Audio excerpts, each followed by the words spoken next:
For 111 straight days, the single most important 39-kilometer stretch of water on Earth was effectively shut down. Every fourth barrel of oil shipped anywhere in the world, gone. Brent crude jumped from around $70 to over $100. And while the headlines focused on Washington and Tehran, the four economies bleeding the most weren't even in the war. They were here, and here. Today, June 19, 2026, the gates of the Strait of Hormuz finally reopened. Here's exactly how Asia just lost, and won back, its oil lifeline.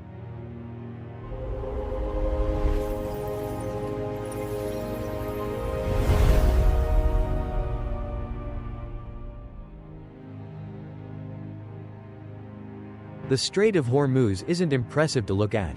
Just 39 kilometers wide at its narrowest point, with two shipping lanes barely 3 kilometers across each. On one shore, Iran; on the other, Oman and the United Arab Emirates.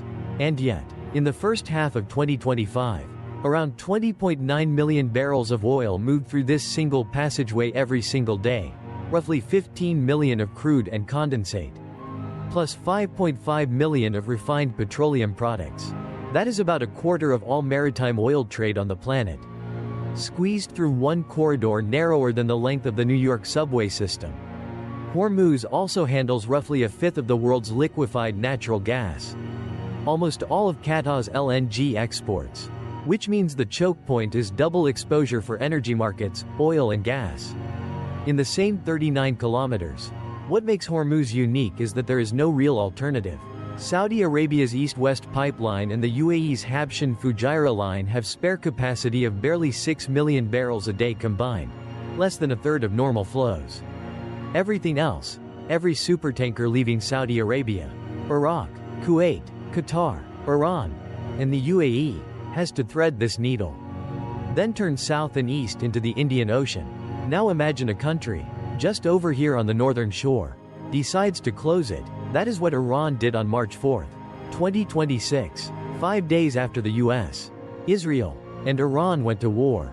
Within a week, transit collapsed, insurance companies pulled war risk coverage, major shippers froze sailings, tanker rates tripled, and the world entered a 111-day experiment that, frankly, nobody had ever actually run before. The result was not a slow squeeze. It was a wall. To understand who actually got hurt, look at where the oil was going. Of the 15 million barrels of crude leaving Hormuz every day in 2025, 84% was heading east, not west. In other words, this is not really an American choke point at all. It is an Asian one. And it is not even close. China alone takes 5.4 million barrels a day through the strait, about 47% of China's total crude imports. India is the second biggest destination, pulling 14.7% of all Hormuz crude, close to 2.2 million barrels a day. South Korea takes 12%, around 1.7 million barrels, and Japan takes another 10.9%, around 1.6 million barrels. Add those four up and you get 69% of every single barrel that crosses Hormuz.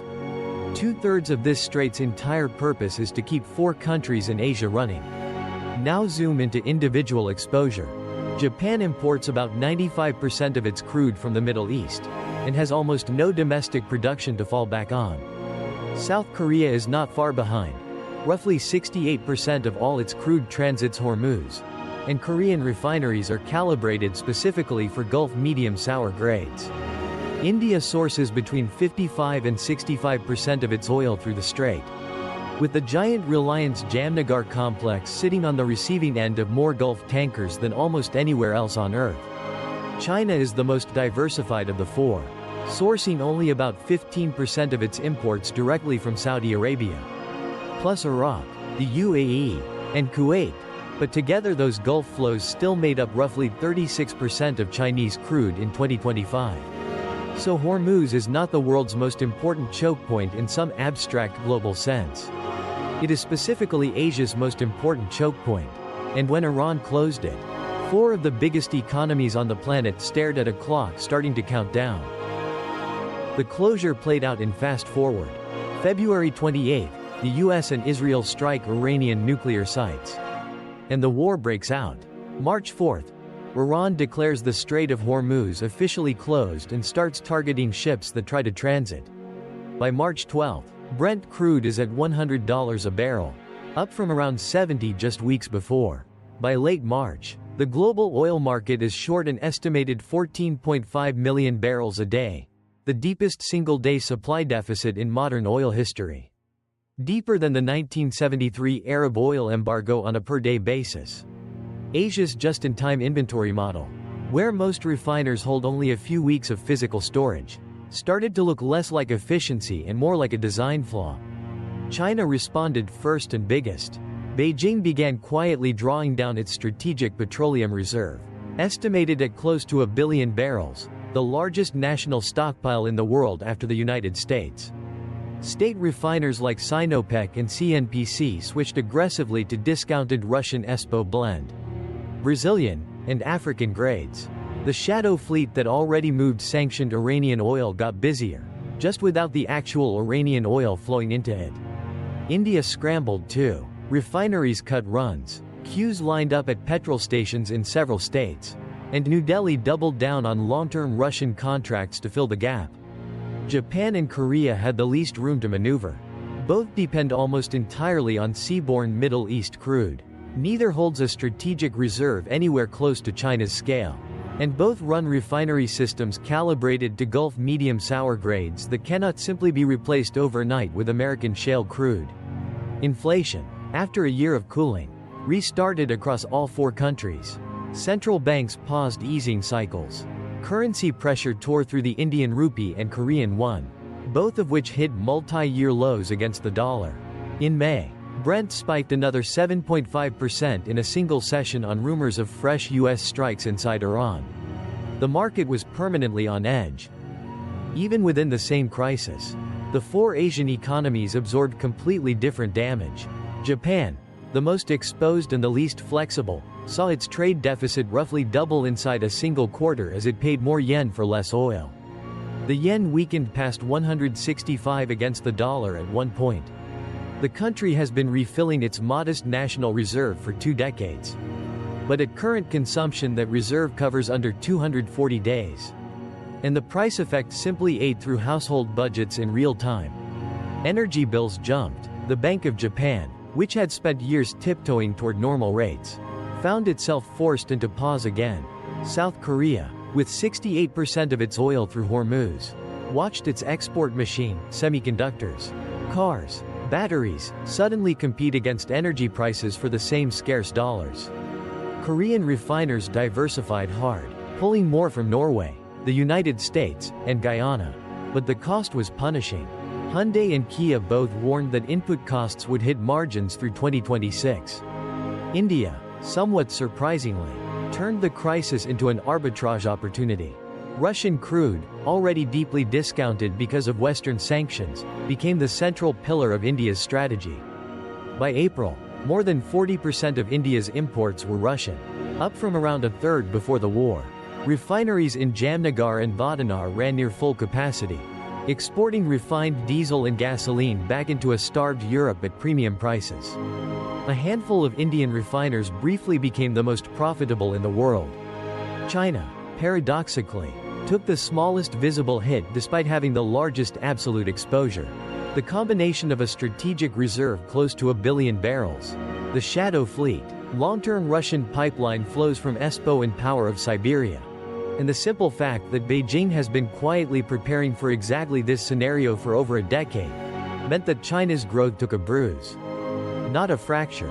Q1 GDP still came in around 4.6%. The story across Asia, in short, was the same shock, and 4 very different national balance sheets, shaped by a decade of choices made long before anyone knew this crisis was coming. Today, June 19, 2026, after 111 days of paralysis, a peace deal was signed in Switzerland between the United States and Iran, at the Bergenstock resort near Lucerne. With Pakistan and Qatar acting as mediators, Iran agreed to lift its blockade of Hormuz. The United States lifted its naval blockade of Iranian ports. Tankers are already resuming transit. Brent dropped 8% on the announcement. Asian equity markets, which had been the most punished, rallied the hardest. Tokyo, Seoul, Mumbai, and Shanghai all closed sharply higher. The world exhaled, but the reopening comes with serious caveats. The deal includes a 60-day technical negotiation window for the nuclear file, historically the most fragile part of any Middle East ceasefire. Maritime insurance premiums on Hormuz transits remain 3 to 4 times higher than pre-war levels. And shippers say it will take months for rates to normalize. And the bigger truth is that Asia just got a lesson it will not forget. Energy diversification stopped being a slogan and became a hard infrastructure plan. China has accelerated long-term pipeline deals with Russia and Central Asia, and signed fresh long-term LNG contracts with Qatar that bypass Hormuz via the southern route around Africa where needed. India is fast-tracking the strategic reserve doubling that has been on paper since 2022. Japan and Korea are pouring fresh capital into hydrogen, LNG diversification, and renewables, including a Korean push into floating offshore wind that quietly tripled in the months of the crisis. The deepest lesson from these 111 days, though, is not about Iran or America. It is about geography. Asia has spent the last 30 years becoming the workshop, the consumer, and increasingly the financier of the world. And for those entire 30 years, all of that growth has been wired through a 39-kilometer strait controlled by a single neighbor it has very little leverage over. The strait is open again. But the question that hung in the air for those 111 days, what happens if it isn't? Next time, that question has not gone anywhere. If you liked this breakdown, hit subscribe. Asia by the Numbers publishes one new data story every single morning.